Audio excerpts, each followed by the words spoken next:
یعنی کلامullah، یہ کلامullah ہے اور کتابullah بھی ہے۔ اگلی کتاب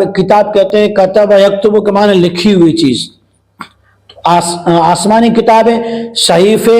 تورات زبور انجیل لکھی ہوئی تھی، اور کلامullah تو اللہ کا کلام ہے جو اللہ کی ذات سے نکلا، لوح محفوظ میں محفوظ ہو گیا، اسٹوریج ہو گیا، اور وہاں سے ضرورت کے مطابق دنیا کے اندر لایا گیا اور سینہ بسینہ لوگوں کے اندر منتقل ہوتا رہا۔ یہ تو عرب کے لوگ، عرب کے علاوہ کے لوگ اس کو عربی کو نہیں پڑھ سکتے، اور قوم اب جو ہے انسان اس کو یاد نہیں رکھ پاتا، اس لیے پھر اس کو لکھ بھی لیا گیا، ورنہ نبی علیہ السلام نے تو جبریل سے پہلے یاد کیا، لکھانا تو بعد میں ہوا۔